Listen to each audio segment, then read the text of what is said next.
Assalamualaikum warahmatullahi wabarakatuh. Yang terhormat Bapak Ibu dosen penguji uji kinerja, perkenalkan nama saya Vidi Andika dengan NIM 242111897. Saya guru mata pelajaran SKI di MTS YPI BPH BPI PTP Nusantara 6 Kayu Aro, Kabupaten Kerinci, Provinsi Jambi, sekaligus mahasiswa PPG dalam jabatan Kementerian Agama Batch 1 pada Institut Agama Islam Negeri Pontianak tahun 2025. Pada video kali ini, saya akan membawakan materi tentang Kula Farosidin pada kelas 7 semester genap tahun pelajaran 2024-2025 dengan menggunakan pendekatan Problem Based Learning atau PBL. Video ini saya ambil pada tanggal 8 Mei 2025. Kira-kira bagaimana videonya? Mari kita simak bersama-sama. Wassalamualaikum warahmatullahi wabarakatuh. Waalaikumsalam warahmatullahi wabarakatuh. Sudah siap menerima materi pada pagi hari ini? Siap, sudah. Sebelumnya, Assalamualaikum warahmatullahi wabarakatuh. Waalaikumsalam warahmatullahi wabarakatuh. Apa kabar semuanya? Bikhair, alhamdulillah. Sekarang silakan terlebih dahulu ke kelas, dipimpin doanya.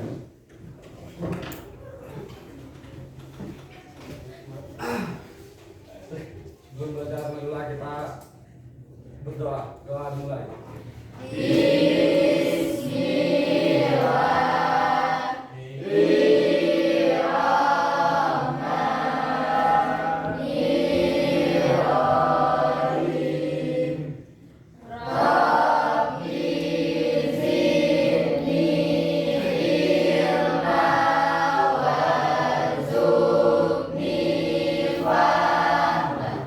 Sebelum masuk ke materi, Bapak cek kehadiran kalian dulu. Inan Aulia Pintar, Hadir Pak. Wanisa Yupa Moristi, Hadir Pak. Cinta Al-Fatihah Putri. Hadir Pak. Perkembangan Islam pada masa Kula Farosidin. Sebelum ke materi, ini sedikit Bapak jelaskan tentang tujuan pembelajaran kita.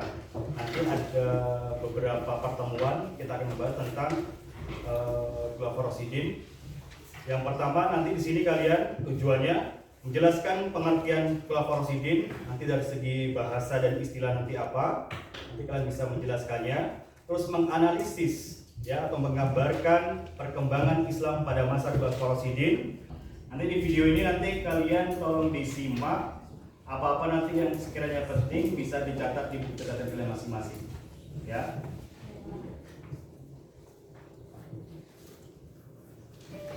Hai, Assalamualaikum warahmatullahi wabarakatuh. Apa kabar semua? Semoga kalian selalu sehat dimanapun kalian berada.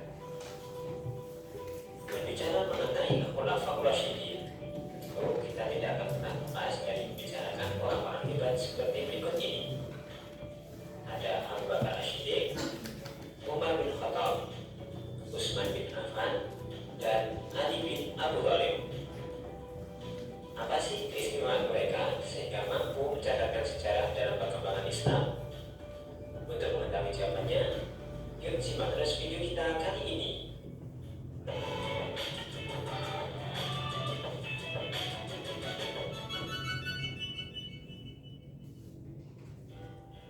Sepeninggal baginda Nabi Muhammad SAW, maka kepemimpinan umat Islam dipegang oleh 4 sahabat Nabi yang paling berjasa, yakni Abu Bakar, Umar, Utsman, dan Ali. Semoga video kali ini bermanfaat. Sampai berjumpa kembali di video berikutnya. Wassalamualaikum warahmatullahi wabarakatuh. Dan kalian tadi sudah menyimak video pembelajaran tentang Kula Farosidin. Dari sepanjang video yang telah dijelaskan tadi, bisa menyimpulkan apa isi dari video tadi? Perwakilan? Ada? Ya Pak, Ya, silakan. semasa perintahnya Abu Bakar RA juga berhasil memperluas daerah dakwah Islamiyah, antara lain sampai ke Irak yang ketika itu termasuk wilayah jajahan kerajaan Persia, dan ke Syam yang di bawah jajahan Romawi. Setelah perintah selama 2 tahun, Abu Bakar RA berpulang ke Rahmatullah pada tanggal 23 Jumadil Akhir 13 Hijriah dan dalam usia 63 tahun, dan dimakamkan di samping makam Rasulullah SAW. Beliau dikenal oleh para sahabat sebagai khalifah yang sangat taat kepada Allah Subhanahu wa taala dan Rasulnya, serta berbudi luhur. Ya, kasih aplaus buat Safa.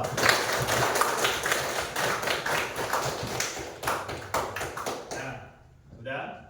Tadi sudah disimpulkan sama Safa. Sekarang sedikit Bapak akan jelaskan tentang pengertian dari Khulafaur Rasyidin.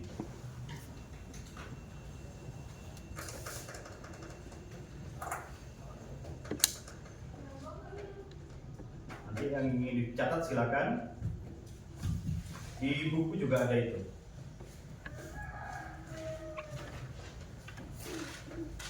Khulafaur Rasyidin. Ini ada 4, ada Khalifah Abu Bakar As-Siddiq, ada Khalifah Umar bin Khattab, Khalifah Utsman bin Affan, dan Khalifah Ali bin Abi Thalib. Yang pertama kita pengantar dulu untuk pengertian dari Khulafaur Rasyidin. Menurut bahasa, untuk definisi Khulafaur Rasyidin, menurut bahasa Al-Khulafa, jamak dari kata khalifah yang artinya pengganti. Sedangkan Ar-Rasyidun jamak dari kata Ar-Rasyid, artinya yang mendapat petunjuk. Jadi menurut bahasa, Khulafaur Rasyidin adalah para pengganti yang mendapat petunjuk. Sedangkan menurut istilah, Khulafaur Rasyidin adalah pemimpin-pemimpin, ya, pemimpin pengganti Rasulullah SAW yang terdiri dari Abu Bakar As-Siddiq, Umar bin Khattab, Utsman bin Affan, dan Ali bin Abi Thalib. Itu pengertian dari Khulafaur Rasyidin. Nah, ini ada kelompok yang mengaku berhak menjadi pemimpin pengganti Rasulullah pada masa itu. Muhajirin, kaum Muhajirin itu dipimpin oleh Abu Bakar As-Siddiq, ya, diwakili. Kaum Ansor, Sa'ad bin Ubadah diwakili, dan keluarga Rasul ada Ali bin Abi Thalib. Dari ketiga kaum ini berembuk dan memutuskan bahwa pengganti pertama Rasulullah adalah Abu Bakar As-Siddiq. Yang pertama ini ada Khalifah Abu Bakar As-Siddiq. Kebijakan penting Khalifah Abu Bakar As-Siddiq ini, ya, bisa dibaca. Modifikasi pembukaan Al-Quran, perluasan wilayah. Nih, murtad, tahu murtad ya? Keluar dari agama Islam. Nih, ini salah satu programnya, beberapa program dari Abu Bakar As-Siddiq, memerangi kaum murtad. Terus munculnya nabi-nabi palsu, ya. Terus modifikasi Al-Quran. Perluasan wilayah. Nah, strategi politik perluasan wilayah Islam menganjurkan masuk Islam dengan jaminan perlindungan harta dan jiwanya. Yang kedua, jika tidak masuk Islam, membayar pajak jiwa dan harta akan dijamin perlindungannya. Dan jika menentang akan diperangi atau dimusuhi. Nah, ini wilayah yang menjadi target dari Abu Bakar As-Siddiq, ya, wilayah yang dikuasai oleh Kekaisaran Persia dan Bizantium di daerah Romawi, ada Persia dan Irak, Suriah, Syam, bagian barat, utara Jazirah Arab. Perluasan ke wilayah ini dipimpin oleh Khalid bin Walid dan Musannah bin Harisa. Di Bizantium ada Damaskus, Palestina, Yordania, dan Hims. Selanjutnya ada Khalifah Umar bin Khattab. Nah, ini sekilas tentang kehidupan Umar bin Khattab. Ya, Umar bin Khattab orang yang kritis terhadap keputusan Rasulullah, tegas terhadap perkara yang benar dan salah. Terus penasihat utama Abu Bakar As-Siddiq pada waktu itu. Prestasi pentingnya, yang pertama perusahaan wilayah, penataan administrasi dan keuangan pemerintah, dan menetapkan kalender hijriah. Gitu.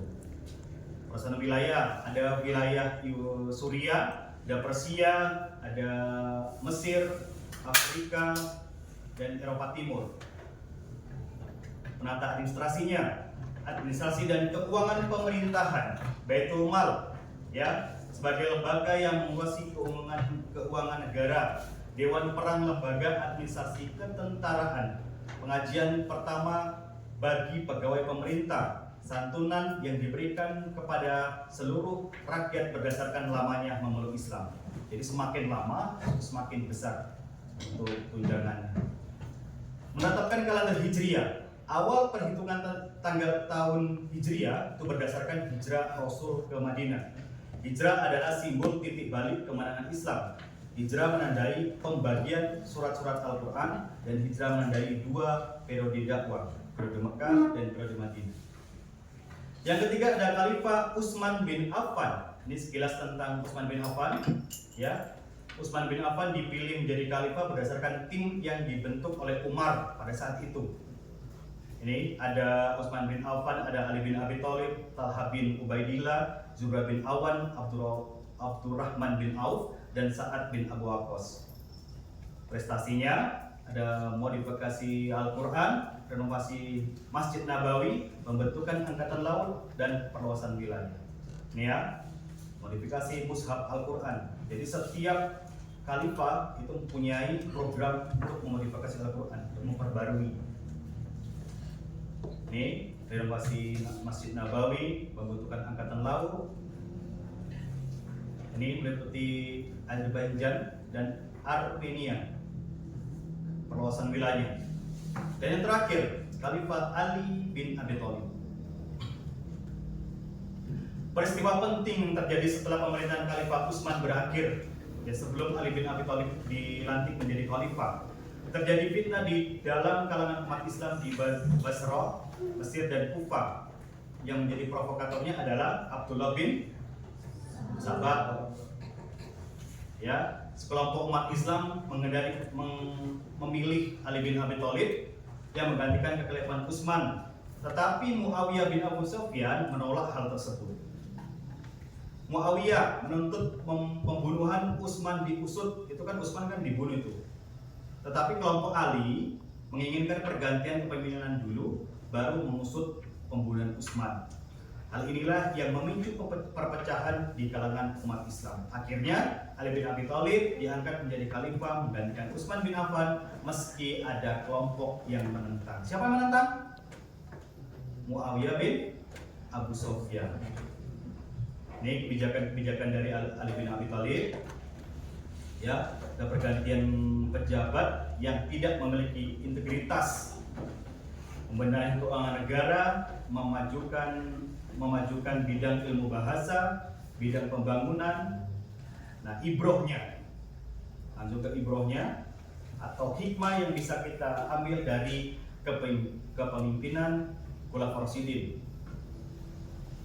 Abu Bakar As-Siddiq tegas, teguh memegang kebenaran, memberantas gerakan yang telah menyalahi Islam.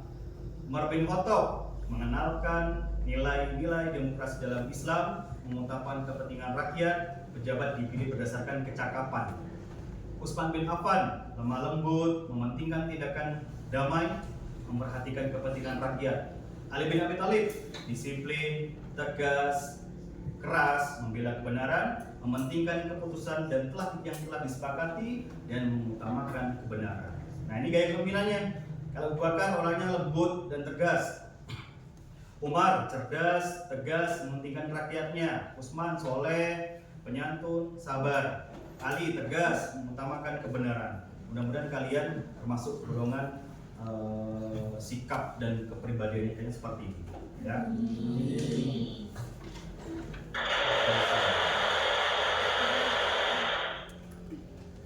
Nah, untuk selanjutnya coba dibuka halaman 5. Coba dibuka halaman 5. Coba kita isi sama-sama. Ada tugas mandiri masing-masing siswa. Kita isi sama-sama. Nomor 1, ini benar atau salah ya? Nanti ada yang jawab benar, angkat tangan. Yang jawab salah, angkat tangan. Abu Bakar As-Siddiq, pernyataannya. Yang pertama, Abu Bakar As-Siddiq radhiyallahu anhu terkenal sebagai anak yang baik, benar atau salah? Benar. Checklist. 2.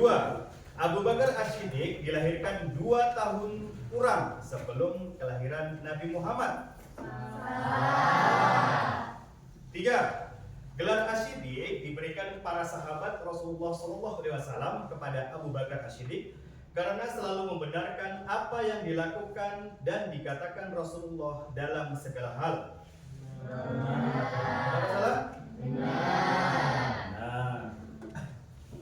4. Program pertama Abu Bakar As-Siddiq setelah menjadi khalifah diantaranya adalah meredam pemberontakan dan memerangi orang yang membangkang tidak mau membayar zakat. Benar apa salah? Benar. 5. Pada masa pemerintahnya muncul orang-orang yang mengaku nabi, antara lain Musailamah bin Al-Kazzab, Tulaiha Al-Asadi, dan Al-Aswad Al-Ansi. Benar.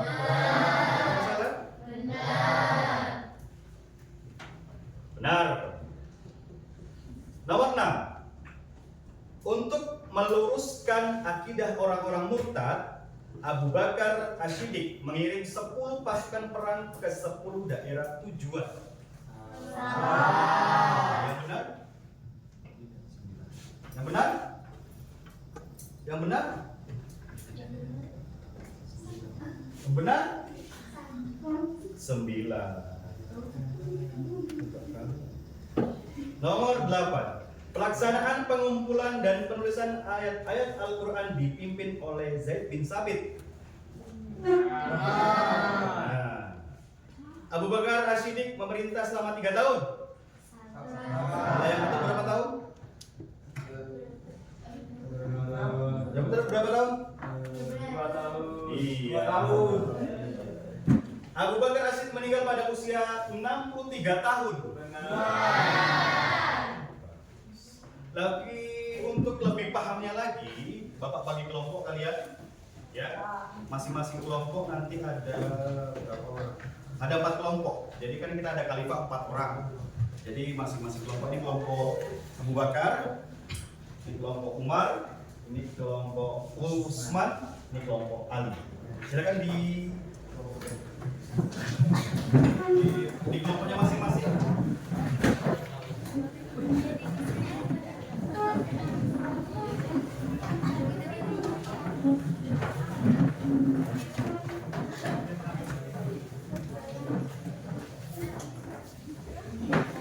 Nah, dengarkan instruksinya.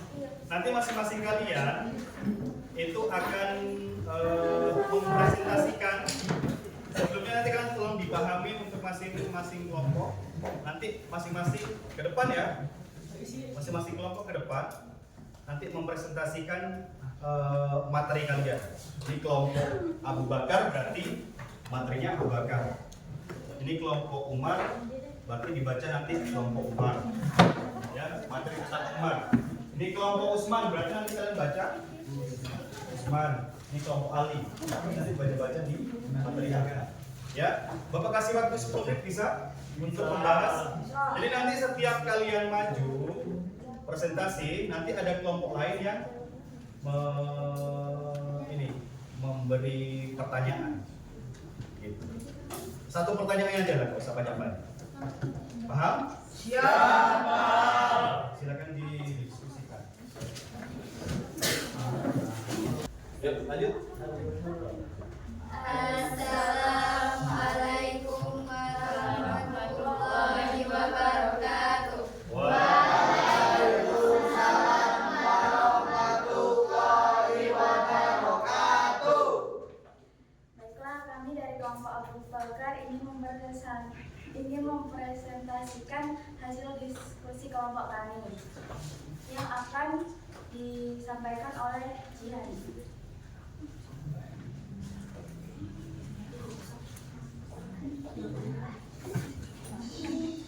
Perkembangan Islam pada masa Khalifah Abu Bakar Siddiq radhiyallahu anhu.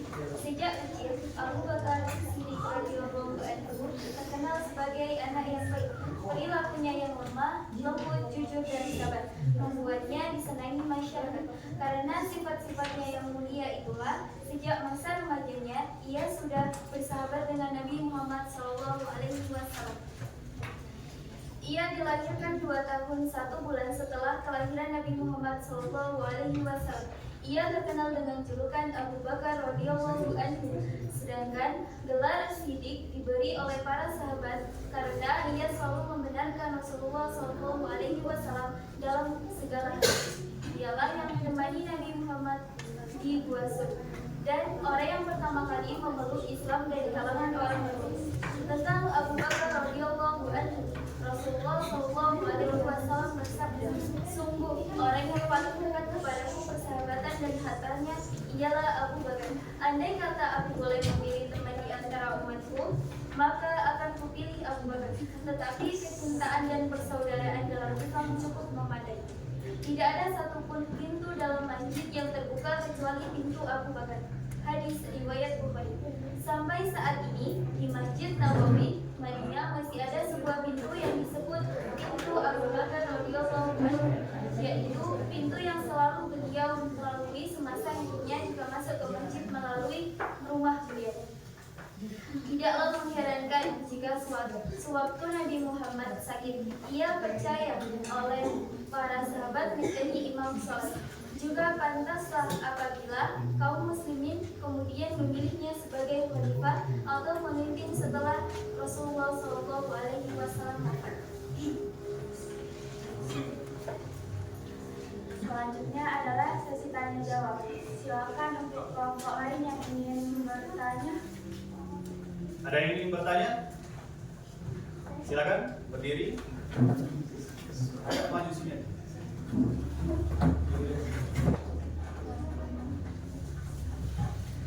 Saya perwakilan dari kelompok Utsman bin Affan ingin menanyakan kepada kelompok Abu Bakar, mengapa Abu Bakar diberi gelar Asy-Syiddiq? Ya, terima kasih. Mengapa Abu Bakar diberi gelar Asy-Syiddiq? Mau didiskusikan dulu atau langsung dijawab? Jawab. Ya, silakan Mas. Baiklah, saya akan menanggapi pertanyaan dari kelompok Utsman bin Affan. Mengapa Abu Bakar Asy-Syiddiq? Mengapa Abu Bakar diberi gelar Asy-Syiddiq? Jawabannya adalah Abu Bakar diberi gelar Asy-Syiddiq karena selalu membenarkan dan mempercayai perkataan Nabi Muhammad SAW tanpa ragu. Termasuk ketika Nabi menceritakan peristiwa Isra Mi'raj yang sulit dipercayai oleh sebagian orang. Bagaimana kelompok Utsman? Puas dengan jawabannya? Puas. Ya. Ada lagi yang mau ditanyakan? Ya. Oke, jadi tutup. Kemudian hasil presentasi kami, jika ada salah, mohon minta maaf. Kami akhiri. Wassalamualaikum warahmatullahi wabarakatuh. Waalaikumsalam warahmatullahi wabarakatuh. Selanjutnya kelompok Umar bin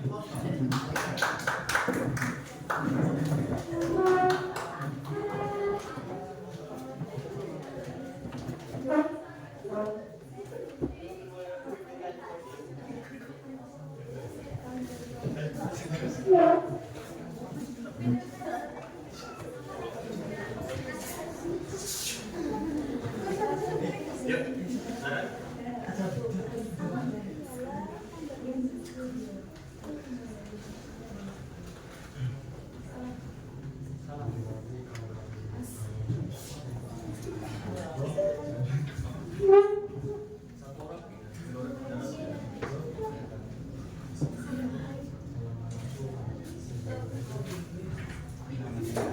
Assalamualaikum warahmatullahi wabarakatuh. Waalaikumsalam warahmatullahi wabarakatuh.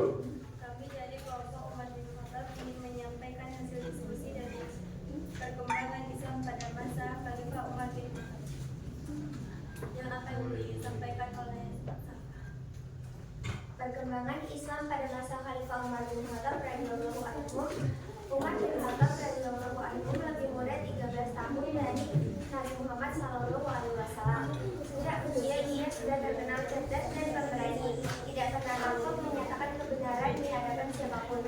Tidaklah mengherankan jika setelah Umar bin Khattab radhiyallahu anhu memeluk agama Islam, barisan Umar muslimin ditakuti oleh orang kafir Quraisy. Ia yang sebelum memeluk Islam paling berani menentang Islam, setelah memeluk Islam paling berani menghadapi musuh-musuh Islam. Oleh karena itu, terkenallah Umar bin Khattab radhiyallahu anhu sebagai singa padang pasir yang sangat disegani. Umar bin Khattab radhiyallahu anhu memiliki kepribadian yang sangat kuat dan tegas memperjuangkan kebenaran. Oleh karena itu, Rasulullah SAW menjulukinya Al-Faruq. Artinya dengan tegas membedakan yang benar dan yang salah. Sedemikian gigih Umar bin Khattab radhiyallahu anhu dalam menegakkan syariat Islam sehingga Abdullah bin Mas'ud mengatakan, sejak Islamnya Umar kami merasa mulia. Mengenai kualitas keimanannya diungkapkan dalam sebuah hadis. Rasulullah SAW bersabda, ketika sedang tidur aku bermimpi melihat orang-orang yang memakai gamis. Ada yang gamisnya menutupi dada dan ada pula yang kurang dari itu. Lalu diperlihatkan kepadaku Umar bin Khattab radhiyallahu anhu mengenakan gamis yang panjang sehingga ia berjalan dengan menyerahnya. Seseorang bertanya, ya Rasulullah, apakah takdirnya? Nabi Muhammad SAW menerangkan kualitas keimanannya. Dalam pidato kelanjutannya, Umar bin Khattab radhiyallahu anhu menyampaikan antara lain, saya adalah seorang pengikut sunnah Rasul, bukan seorang yang berbuat bidah. Ketahuilah bahwa kalian berhak menuntut saya tentang 3 hal selain kitab Allah Subhanahu wa taala dan sunnah Nabi, yakni 1. Mengikuti apa yang telah dilakukan oleh orang sebelum saya dalam masalah yang telah kalian sepakati dan telah kalian tradisikan. 2. Membuat kebiasaan baru yang baik bagi ahli kebijakan dalam masalah yang belum kalian jadikan kebiasaan. Dan 3. Mencegah saya bertindak atas kalian kecuali dalam hal-hal kalian sendiri penyebabnya. Selanjutnya saya tanya jawab. Silakan, ada kelompok yang mau menanyakan? Ada Pak. Ya, silakan.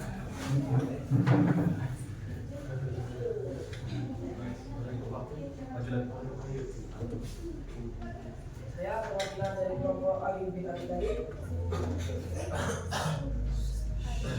Ini menanyakan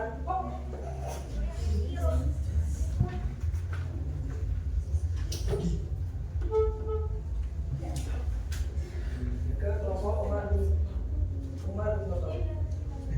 Pertanyaannya, coba jelaskan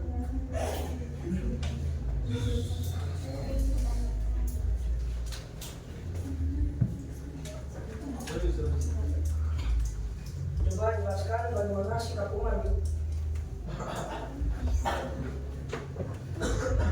Yang lain.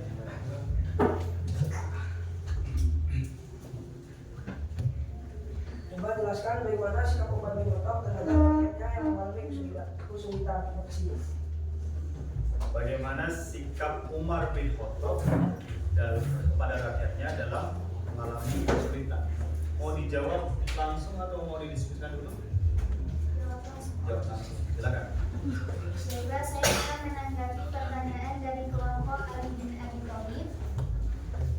Jawabannya adalah Umar bin Khattab sangat peduli terhadap rakyatnya.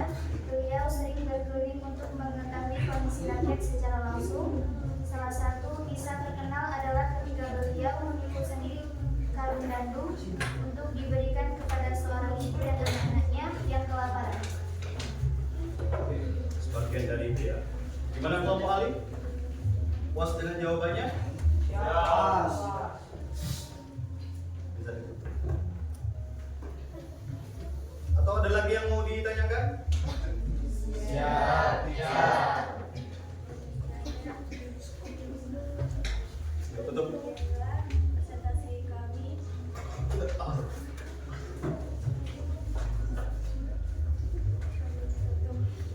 Assalamualaikum warahmatullahi wabarakatuh.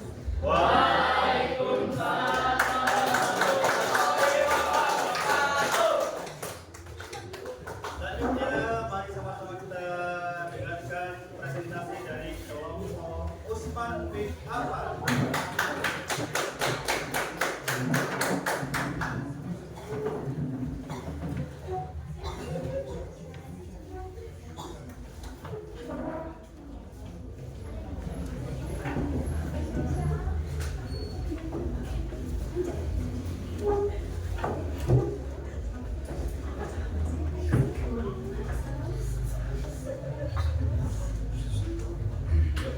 Assalamualaikum warahmatullahi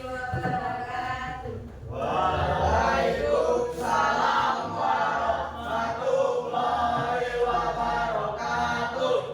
Kami dari kelompok Usman bin Affan ini mempresentasikan hasil dari diskusi kami yang akan disampaikan oleh dirinya. Perkembangan Islam pada masa Khalifah Utsman bin Affan radhiyallahu anhu. Khalifah Utsman bin Affan radhiyallahu anhu adalah khalifah ketiga dari Khulafaur Rasyidin. Khalifah Utsman bin Affan radhiyallahu anhu menjabat khalifah kurang lebih 12 tahun lamanya. Khalifah Utsman bin Affan radhiyallahu anhu diangkat menjadi khalifah pada tahun 644 Masehi. Setelah Khalifah Umar bin Khattab radhiyallahu anhu meninggal, Khalifah Umar bin Khattab radhiyallahu anhu sakit keras karena ditikam oleh seorang budak beragama Majusi asal Persia, Abu Du'ab. Khalifah Umar bin Khattab radhiyallahu anhu tidak melakukan seperti apa yang dilakukan Khalifah Abu Bakar radhiyallahu anhu. Khalifah Abu Bakar diangkat menjadi khalifah karena ditunjuk langsung oleh Khalifah Abu Bakar radhiyallahu anhu ketika dia sedang sakit keras. Setelah itu, para sahabat berulang melakukan ikrar kesetiaan kepada Khalifah Umar bin Khattab radhiyallahu anhu. Khalifah Umar bin Khattab radhiyallahu anhu tidak melakukan petunjukan langsung kepada salah seorang sahabat, tapi dia memilih 6 seorang sahabat yang dianggap layak untuk menjadi khalifah. Mereka itu adalah Utsman bin Affan radhiyallahu anhu, Ali bin Abi Thalib radhiyallahu anhu, Sa'ad bin Abi Waqqas radhiyallahu anhu, Talha bin Ubaidillah radhiyallahu anhu, Zubair bin Awam radhiyallahu anhu, dan Abdullah bin Auf radhiyallahu anhu. Setelah itu mereka diperintahkan untuk bermusyawarah melakukan di antara mereka yang layak menjadi khalifah pengganti dirinya. Setelah mereka bermusyawarah, akhirnya disepakati bahwa yang layak menjadi pengganti Khalifah Umar bin Khattab radhiyallahu anhu adalah Utsman bin Affan radhiyallahu anhu. Para sahabat kemudian membuat ikrar kesetiaan. Barulah setelah itu umat Islam membuat ikrar kesetiaan kepada Khalifah Utsman bin Affan radhiyallahu anhu. Selanjutnya sesi tanya jawab. Ada yang ingin ditanyakan? Saya izin bertanya.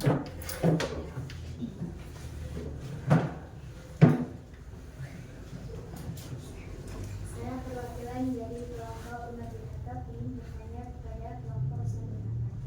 Di masing-masing khalifah tentu mempunyai keistimewaan ataupun akhlak yang mulia.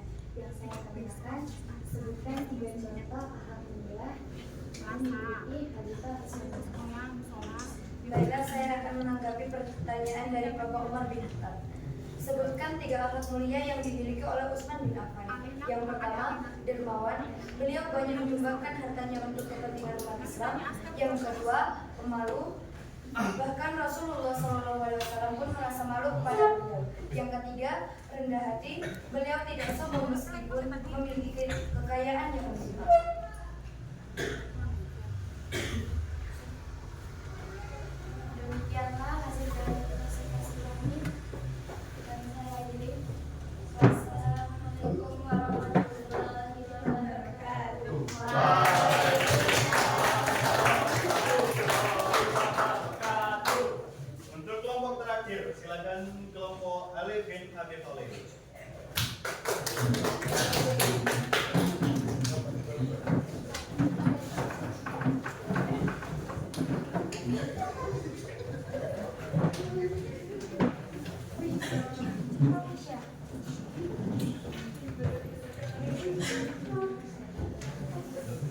Assalamualaikum warahmatullahi wabarakatuh. Waalaikumsalam warahmatullahi wabarakatuh. Baik, kami dari kelompok Ali bin Abi Thalib ingin menyampaikan hasil diskusi kami dan akan mempresentasikan yang akan dibacakan oleh Kak Rehan. Perkembangan Islam pada masa Khalifah Ali bin Abi Thalib.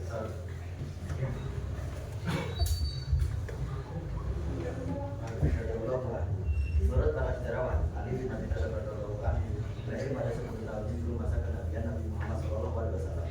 Dia lahir sekitar tahun awal Masehi. Nama Ali bin Abi Thalib radhiyallahu anhu semasa kecil adalah Haidar bin Abi Thalib.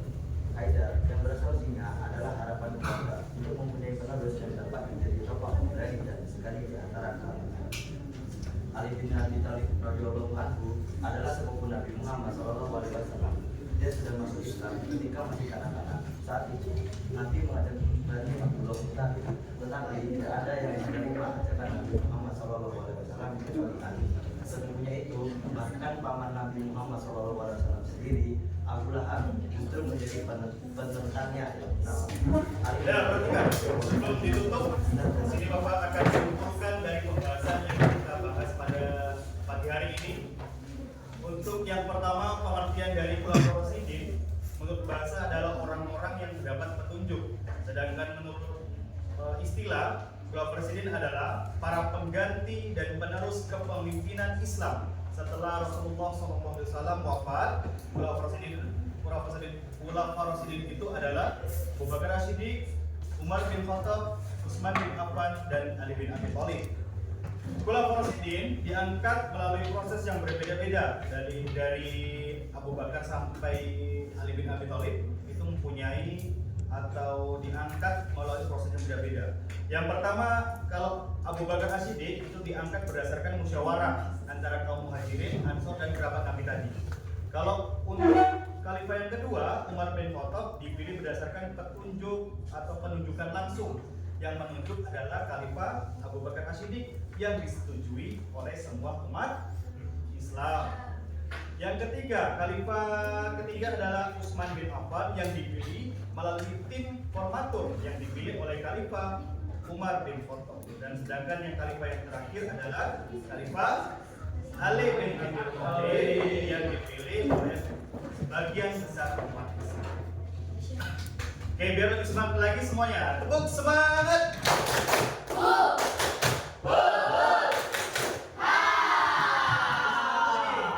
Tepuk semangat.